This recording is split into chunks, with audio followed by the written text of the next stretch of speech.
மசூதிக்கு போறாங்க. ஆனா சோறு நமக்கு டெய்லி எங்கேயாவது ஒரு இடத்துல கிடைச்சிட்டா போதுங்கிறது வாழ்றது வாழ்க்கை இல்லை. ஏதோ ஒரு விதத்துல நமக்கு சாப்பாடு கிடைச்சா போதுங்கிறது இல்லை. அடுத்த வரை கவனிச்சு பாருங்க. தேடிச்சோறு நிறந்தின்று பல சின்னஞ்சிறு கதைகள் பேசி வாழ்க்கையில வளரணும், உயரணும், அடுத்தவங்களுக்கு ஒரு மாடலா இருக்கணும் இப்படின்னு நினைக்கிறவங்களுக்கு நேரம் பத்தாது. புரணி பேச மாட்டோம், பக்கத்து வீட்டு கதையை பேச மாட்டோம், எதிர் வீட்டு கதையை பேச மாட்டோம். ஆனா நிறைய பேர் வாழ்க்கையில தன்னுடைய பெரும்பகுதியை அதை பேசியே கழிச்சிடுறாங்க. பிள்ளைங்களாகி நீங்களாம் இன்னைக்கு என்னன்னா, இன்னையில இருந்து இதெல்லாம் மனசுல எடுத்துக்கணும். நான் யார் கதையும் பேச வேண்டாம், என் கதையும் ஊர் பேசணும். நான் யார் கதையும் பேசக்கூடாது, என் கதையை ஊர் பேசணும். அதுதான் நமக்கு பெருமை. ஊர் கதையை நம்ம பேசுறதுனால பெருமை இல்லை. புரிஞ்சா இல்லையா? இது இரண்டாவது வரி. தேடிச்சோறு நிறந்தென்று பல சின்னஞ்சிறு கதைகள் பேசி. மூணாவது, மனம் வாட துன்பமிக உழன்று. நாம செய்கிற செயல் நமக்கே சந்தோஷத்தை கொடுக்காத பொழுது அடுத்தவங்களுக்கு எப்படி கொடுக்கும்? நமக்கே சந்தோஷத்தை கொடுக்காது. ஏன்னா நம்ம என்ன செய்யலாம் அந்த மாதிரி செய்யறோம். செய்யறதெல்லாம் அந்த மாதிரி செஞ்சுட்டு வாழ்க்கையில நகரணும்னு நினைக்கிறோம். பிறர் வாட பல செயல்கள் செய்து. இதுல ஒரு கூட்டம் என்ன பண்ணுவான்னு கேட்டீங்கன்னா, நான் வாழறேனோ இல்லையோ பக்கத்துல இருக்கிறவங்க வாழ்ந்துட கூடாது, நான் மார்க் வாங்குறேனோ இல்லையோ அவன் வாங்கிட கூடாது. அதுக்கு என்ன பண்ணணும்? இந்த வேலையெல்லாம் பண்றோமா இல்லையா? விளையாட்டுத்தனமா? இந்த மாதிரி சிந்தனைகள் நமக்கு வரவே கூடாது. புரியுதா இல்லைங்களா? பிறர் வாட பல செயல்கள் செய்து நரைகூடி கிடப்புறமும் எய்தி கொடுமுற்றி கரையின பின்மாயும். இந்த மாதிரியே வாழ்க்கையை கழிச்சு நானும் வாழ்ந்து,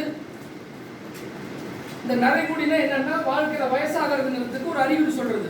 இன்னைக்கெல்லாம் நிறைய இளந்தலையில வந்துருது. 18 வயசுக்கு வருது, 25 வயசு வருது. முன்னாடிலாம் நரைன்னு சொன்னாக்கா 60 வயசுக்கு மேல வருதுன்னு சொல்லுவாங்க. இந்த மாதிரி வாழ்ந்து நானும் மடிவேன் என்று வீழ்வேன் என்று நினைத்தாயோ.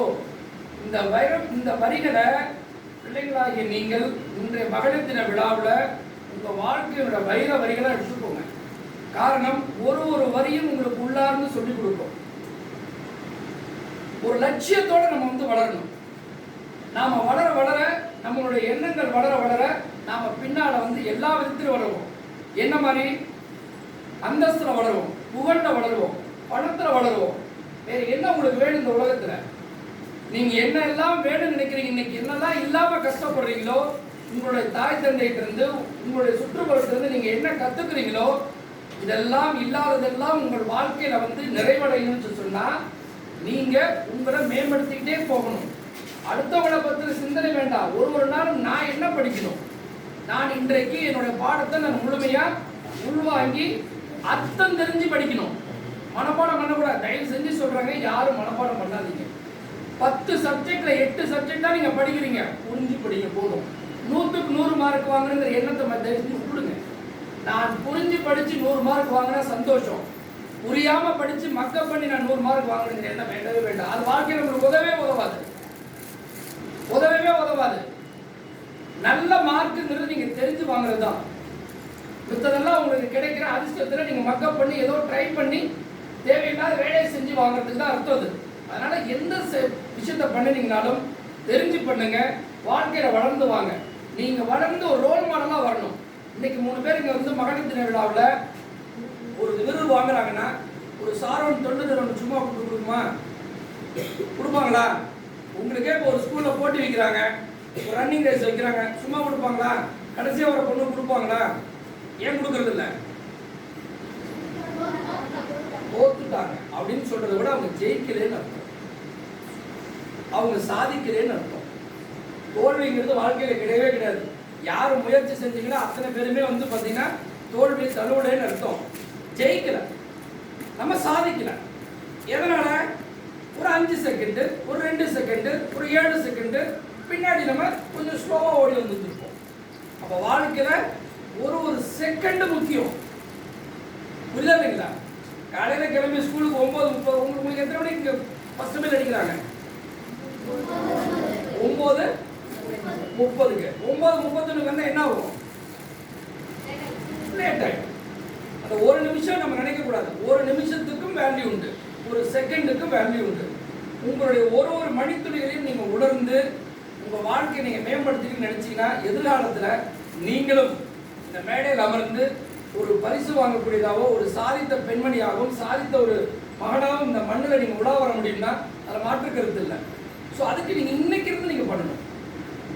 எங்கள் அப்பா என்ன சொல்லிக் கொடுத்தார் தேவையில்லை, எங்கள் ஐயா எனக்கு சொல்லிக் கொடுக்கவே இல்லை. 10வது நான் படிக்கும்போது எங்கள் ஐயா எனக்கு இல்லை, இறந்து போயிட்டார்.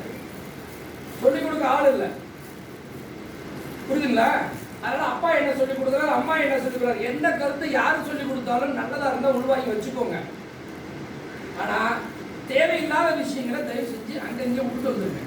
நீங்கள் நடந்து போகும்போது நிறைய அங்கங்கே பார்த்தீங்கன்னா உங்களுக்கு கல் முள்ள குத்திட்டே போகும்.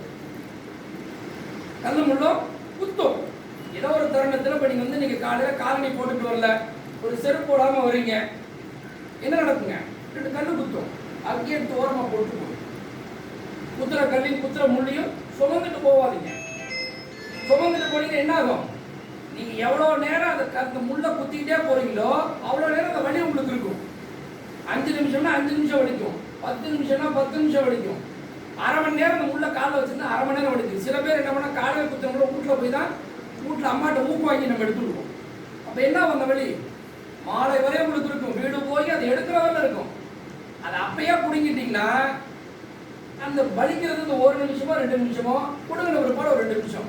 4 நிமிஷத்துல வந்து நான் ரிலீவ் ஆக வேண்டியவன் 4 நிமிஷத்துல நான் நார்மல் ஆக வேண்டிய ஆளு 8 மணி நேரம் 10 மணி நேரம் யார் தூக்கி சுமந்துட்டு போறா? யார் சுமந்துட்டு போறா? நீங்க தான் சுமந்துட்டு போறீங்க. அதனால இந்த மாதிரி சுமைகள் எல்லாம் தேவையில்லையாத உங்களுடைய பொதிகள் இருக்கு இல்லையா, வெயிட் இருக்கு இல்லையா, லக்கேஜ்னு சொல்றீங்க இல்லையா, அதெல்லாம் வச்சுக்காதீங்க. அங்கங்க டஸ்ட்பின் வச்சிருப்பாங்க ஸ்கூல்ல, அங்கேயே கொட்டிட்டு போயிடுங்க. சிந்தனைகளையும் சொல்றேன் நான், தேவையில்லாத சிந்தனைகளை கொட்டிட்டு போங்க. ரோடு முழுக்க ஊடு முழுக்க பார்த்தீங்கன்னா நம்ம எல்லா இடத்துலையும் நம்ம வந்து குப்பை தட்டி வச்சிருப்போம். அது அந்த குப்பை தட்டில் போட்டுருங்க. எது தேவையில்லையோ அதை அப்பப்போ போட்டுட்டீங்கன்னா தேவையானதுக்கு நீங்கள் இடம் கொடுப்பீங்க. இல்லைன்னா மண்டை முழுக்க நீங்கள் தேவையில்லாத நிறைய சேர்த்துட்டு வருவீங்க. இதனுடைய விளைவு என்ன ஆகும்? நீங்கள் ஜெயிக்க மாட்டீங்க, நீங்கள் சாதிக்க மாட்டீங்க. ஏன்னா எதுக்கு நீங்கள் முக்கியத்துவம் கொடுக்கணுமோ அதை விடுத்துட்டு தேவையில்லாத விஷயத்துக்கு முக்கியத்துவம் கொடுத்துருவீங்க. இன்னைக்கு மரண திருவிழாவில் நான் போன முறையிடம் இதே ஒரு விழாவில் வந்து பேசினேன். அதனால ரிப்பீட் ஆகிற மாதிரி எனக்கு இருக்கு. உங்களுக்கு குறிப்பா பொம்பளை பிள்ளைங்களுக்கு சொல்றேன் நான், யாரும் யாருக்கும் சளைத்தவர்கள் இல்லை, யாரும் யாருக்கும் இணைத்தவர்களும் இல்லை. இல்லையா? ஒரு காலம் வந்து பாத்தீங்கன்னா ஒரு 50 ஆண்டு காலம் 70 ஆண்டு காலத்துக்கு முன்னாடி வந்து ஆண்கள் பெண்கள் அப்படிங்கிற பாகுபாடு நிறைய இருந்தது. 20 ஆண்டுக்கு முன்னாடியே மாற ஆரம்பிச்சதுங்க. இன்னைக்கெல்லாம் ஈக்குவலைஸ் ஆயிட்டோம். இன்னைக்கெல்லாம் சமமாயிட்டோம். எப்படி சாதிக்கிறது? அதனாலதான் இன்னைக்கு வந்து பாத்தீங்கன்னா இந்த அரங்கத்தை அப்படியே சுத்தி பாருங்க. நாங்க ஒரு 5-6 பேர் தான் ஆம்பளைங்க இருக்கோம். பெரியவங்க யார் இருக்கா? பெரும்பாலும் இதுல இருந்து நீங்க உணர வேண்டிய பாடம் என்ன? உங்க மனசுல ஸ்ட்ராங்கா இருக்கணும். இன்னமும் நீங்க தான் கிராமப்புறத்து பின்னணியில இருந்து வரீங்க. உங்க அம்மா அப்பாவோ உங்க மாமாவோ அத்தையோ யாரோ ஒருத்தர் சொல்றாங்க நீ படிச்சு என்ன பண்ண போற, நீ பெருசா என்ன பண்ண போறேன்னு சொன்னா காதுல வாங்கக்கூடாது. படிப்புங்கிறது உங்களுடைய உரிமை, உங்களுடைய சொத்து. நீங்க எவ்வளவுக்கு எவ்வளவு அறிவை வளர்த்துக்கிறீங்களோ, எவ்வளவுக்கு உங்களுடைய படிப்பை வளர்த்துக்கிறீங்களோ கொஞ்சம் விரைவா முன்னேறலாம். கொஞ்சம் விரைவா முன்னேறலாம். நான் 12ஆம் வகுப்பை தாண்டி படிக்கிறதுக்கு வழி இல்லாமல் போயிடுச்சு. நான் முன்னேறதுக்கு ஒரு பெரிய கஷ்டப்பட்ட காலம் உண்டு. 12ஆம் வகுப்புல இருந்து உங்களை மாதிரி ஒரு அரசாங்க பள்ளியில் தான் படிச்ச நானும். படிச்சுட்டா நீங்க சாப்பாட்டுக்கு வழி உங்களோட நிலைமையும் என்னோட நிலைமையும் பெரிய வித்தியாசம்லாம் இருக்காது. நானும் ரேஷன் அரிசி சாப்பிட்டு வாழ்ந்தவன் தான். பட் அங்கிருந்து நாங்கள் இன்னைக்கு இவ்வளோ பெரிய ஒரு டிரான்ஸ்ஃபர்மேஷன், இவ்வளோ பெரிய அசுர வளர்ச்சி நாங்கள் நோக்கி நகர்ந்துருக்கிறோன்னு சொன்னால் உழைப்பு, தன்னம்பிக்கை. ஒரு நாளும் நான் கற்றுக்கிற பாடம். நிறைய புத்தகம் படிப்பேன். நான் நிறைய புத்தகம் படிப்பேன். கல்லூரிகளில் போய் என்னால் படிக்க முடியல தவிர என்னுடைய பெரும்பான்மையான நேரத்தை புத்தகம் படித்து கிடைச்சிருக்கிறேன். ட்ரெயினில் போகும்பொழுது, ஃப்ளைட்டில் போகும்பொழுது, ஏர்போர்ட்டில் வந்து நான் வந்து அமர்ந்திருக்கும் பொழுது நிறைய படிங்க. படிப்புங்கிறது நீங்கள் ஏதோ வந்து கதை படிக்கிறது நினைக்க வேண்டாம். ஒரு கதையும் சுவாசிச்சிங்கன்னா அது ஒரு சாராம்சம் இருக்கும் உங்களுக்கு. உங்களுடைய ஓய்வு நேரத்தை அதுக்கு ஒதுக்குங்க.